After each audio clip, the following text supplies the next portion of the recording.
How are you today, Virginia? I'm very good, thank you. How are you? I'm fine. I'm so happy to talk to you. American woman.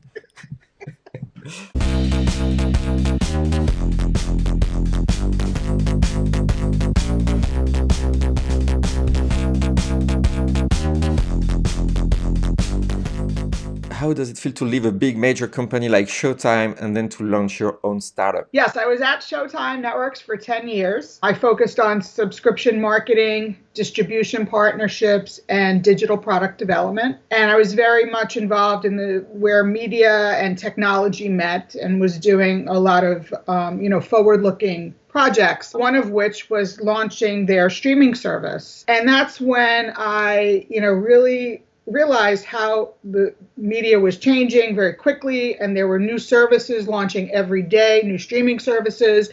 And I really started to cement my thinking about how the future was all about streaming, and it was getting very complicated. We couldn't keep it all straight. Consumers were going to need help.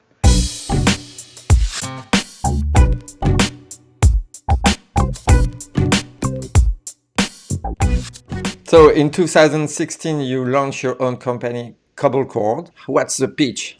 Cobblecord is a website and app that helps people cobble together personalized streaming bundles. The user answers a few very simple questions about what they like to watch, how they like to watch it, and their price range.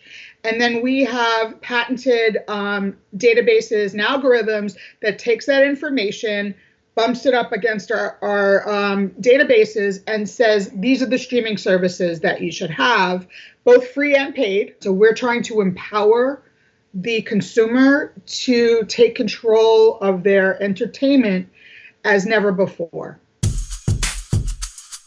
When I was at Showtime and even prior, I was working on a lot of technical projects, and most of the time that expertise was not in-house. I became very comfortable with working with out-of-house resources and also managing very small budgets sometimes and being very resourceful. So when it was time for me to launch my startup, that was my natural thinking, is to work with on a contract basis different entities, including Pentalog, and I was able to cobble together, so to speak, a group of people that have been so instrumental in helping me bring it into reality.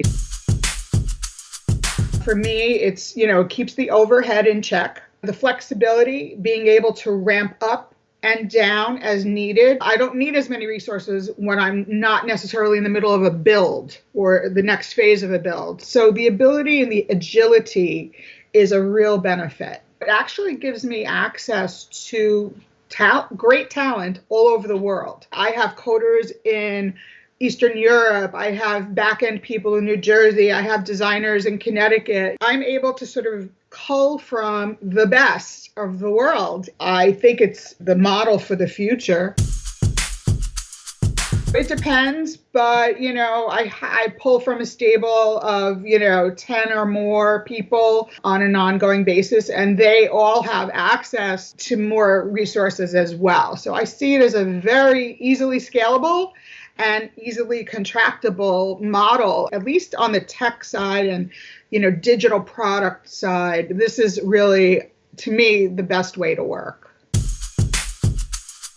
Considering the human part of things, do you have strong relationship with contractors or not? I absolutely do. I have, as I said, been working with a lot of my contractors from day one. So we have definitely built relationships. I like to actually dig very deeply into projects and ask a lot of questions, and I want to understand what's going on under the hood. I gravitate to working with people like that. Was money an important factor in your decision and still? Yes, of course, it always is, right? We're totally self-funded, which right now is very important to us because we want to be independent. We want to be flexible. The media business just really keeps changing a lot. So, we keep our resources very lean. Sometimes all of the different components are not necessarily speaking to each other, but I try to encourage that. I do want to also, though, be sort of the hub where to make sure I'm really understanding what's happening. A digital product development requires that. Some people would find that overwhelming.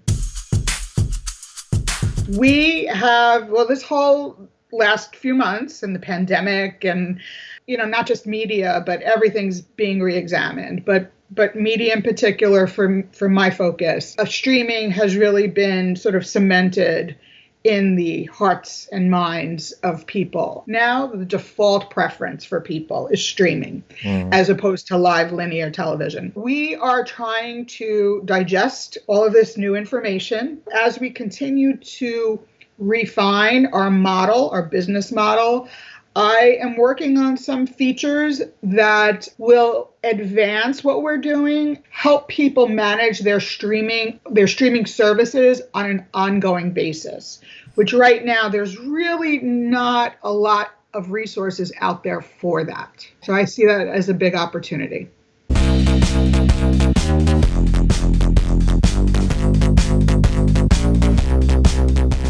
Some days I wake up and I say, what the hell did I do?